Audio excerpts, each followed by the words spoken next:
So let's make it harder this lesson and factorize even more difficult examples of quadratic trinomials. So last lesson we learned how to factorize quadratic trinomials using the cross method.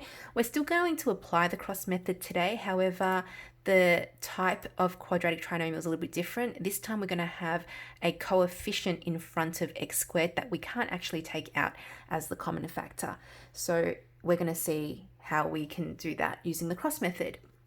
So here are the examples I'm going to go through, and notice that each of them have a coefficient in front of x squared, and also notice that there are no common factors you can take out. So you can actually remove that out by taking the common factor. That has to stay, and we've got to apply the cross method to do that. And there's a typo right here that's meant to say 8x squared.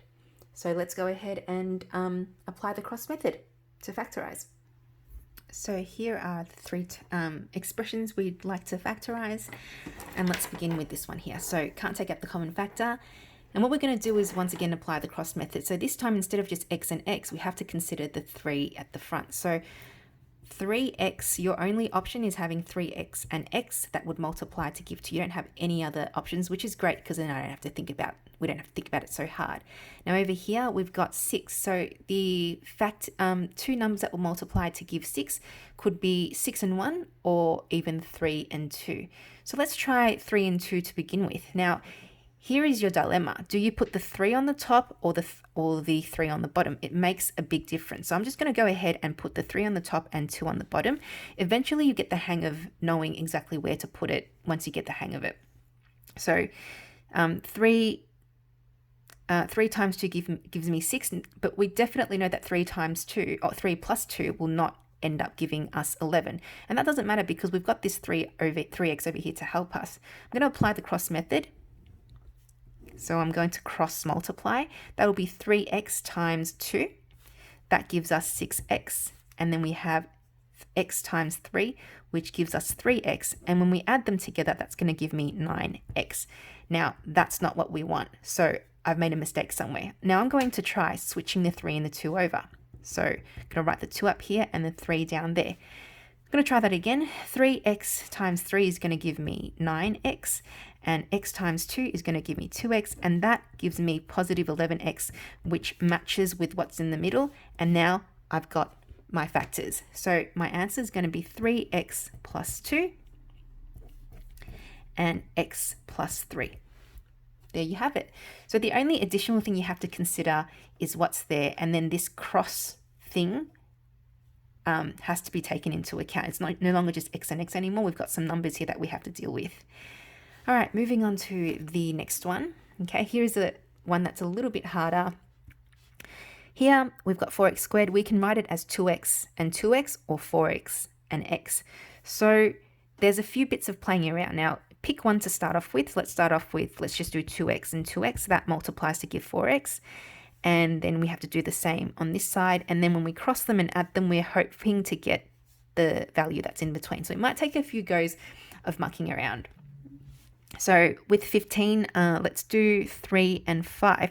Now we have to apply a negative somewhere. So let's just put it on the top. Okay. And let's see if this will work. And if it doesn't work, you just go back and change a few things around. So that's going to give me 10x. Going this way and going that way is going to give me negative 6x.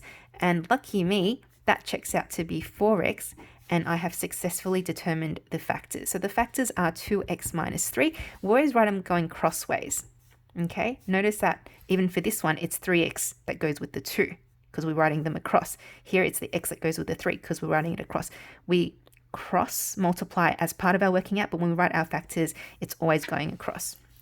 So this one is 2x minus 3 and 2x plus 5. Okay, final one down here. So once again, we skim through, we can't take anything out as a common factor. So what we're going to do is apply the cross method. So here we can do 2 and 4, 8 and 1. Let's just try 2 and 4. So 2x and 4x.